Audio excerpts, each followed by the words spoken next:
Hello and welcome back to Reinventing Barbie. I'm Tricia Anders and I'm excited to present Lesson 2 to you. I will be demonstrating how to cover your doll with paper mache. But before I get started, I want to mention that if you hear any snorts or snores, that would be the reason why, right there. That's Kahlo. She's having a good time with her frog this morning. And I have a little tidbit for you. If you have a candle holder like this or similar, it makes a great pedestal for your finished doll.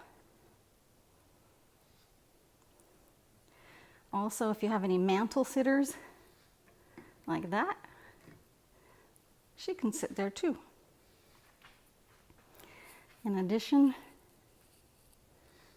wine boxes make a great container for Barbie. I recently found this one at the thrift store. Hello. She fits perfect in there.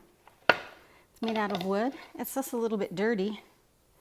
Clean it up, paint it, embellish it, collage it, you know, whatever you feel compelled to do. Okay, let's continue.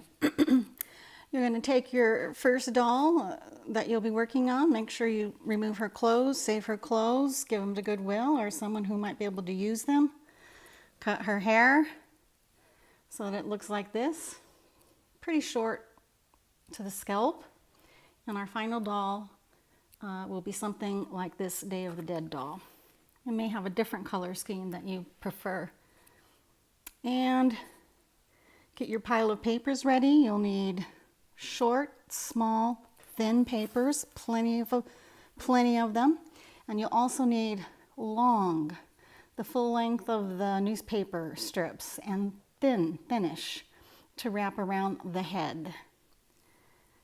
If you have mixed your paste up, it looks kind of like this consistency. And you're ready to go. So cover your doll with long thin strips around the head, and I'm going to show you how to do that in the demo. You'll be doing at least 3 layers of that, and when you are done, and including cover her ears, the ears can be painted on later or you can reshape them, but go ahead and cover them. When you've got your 3 layers across the head, put her in the oven under 200 degrees. If you do more than 200 degrees, you could risk melting her fingers, so you don't want to do that. You can put her outside if you have a sunny day, and or you can put her in front of a fan. She can dry cold as well. It takes a little bit longer, but it still works. Just get some air on her. All right, so while your first piece is drying in the oven, you can begin your second and third piece. Repeat the same process. You're going to work from the head down.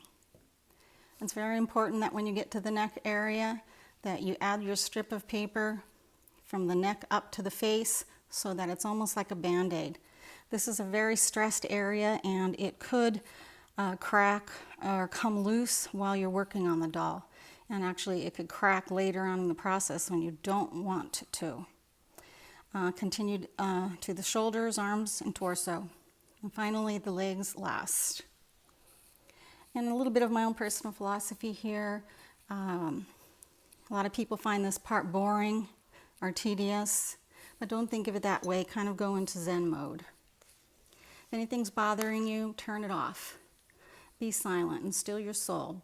Let your hands move as you very patiently apply each strip with tender, loving care.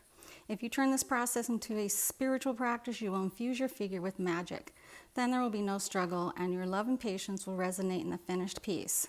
She will be the quality work of art that you want her to be, because you're heart and soul into it.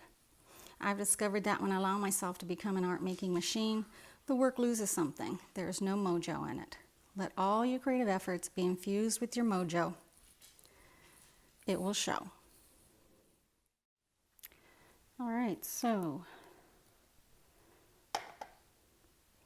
let's get her face and head saturated with the gel.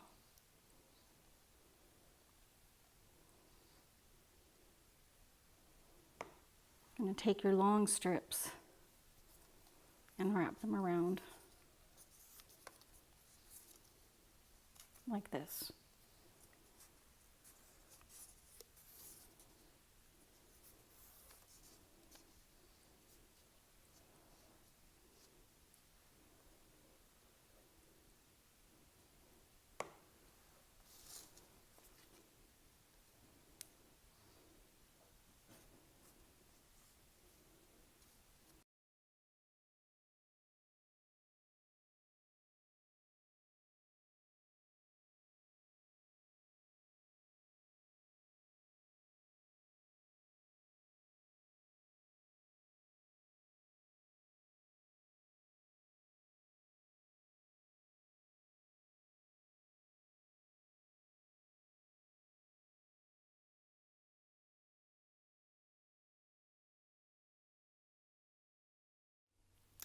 Okay, so you have paper mache'd your 3 dolls.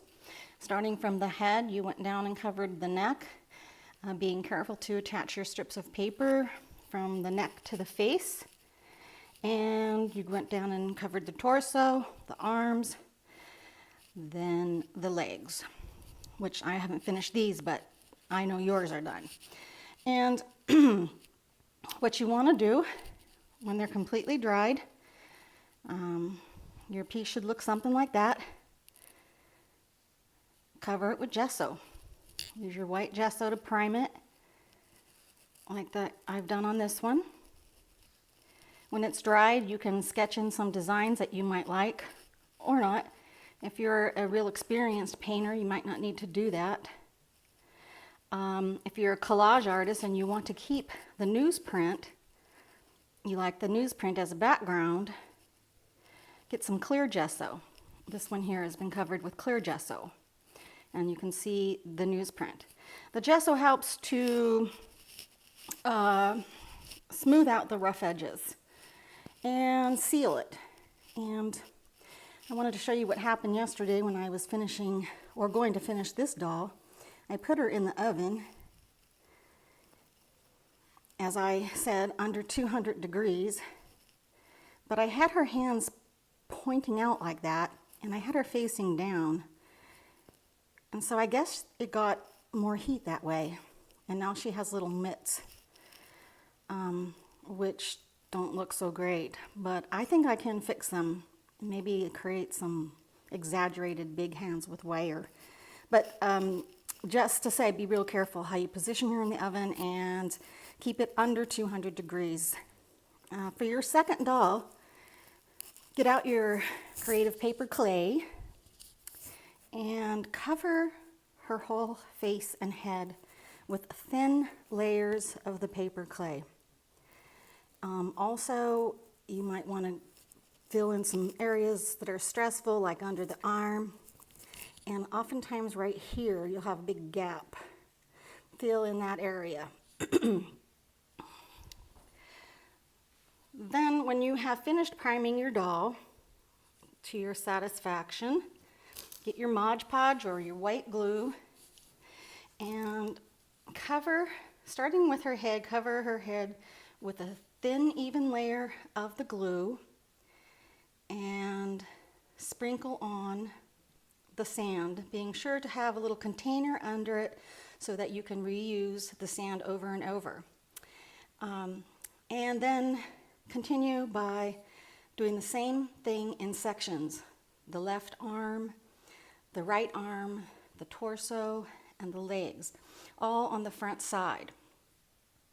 Being careful that you don't put excessive glue. You want the glue even. After that, turn her around to the other side and do the same thing without overlapping where you've already applied glitter. If you overlap, you'll have a ridge, and it will show. So be careful how you apply that. So your first doll is completely covered with sand, and she's ready to be painted. It's a Day of the Dead type of doll. So you want to make her a little decorative in that kind of style. She's easy to paint, Just, you know, 2 black circles for the eyes. Put some little petals around her eyes. The nose is a upside down heart, and the mouth is just a line of black with little white black teeth. Cover her whole body with black because it's almost as if she's wearing a costume. And then you'll paint your bones in.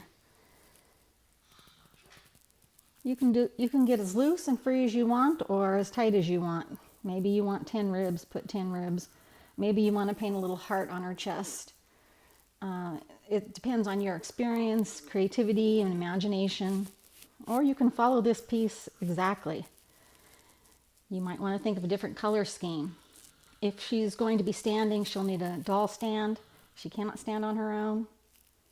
Or you can hang her, and all you would need is a little eye screw like that. Next week in the 3rd lesson, I will be talking to you about paper clay and what you can do with the paper clay, and also about the epoxy sculpt.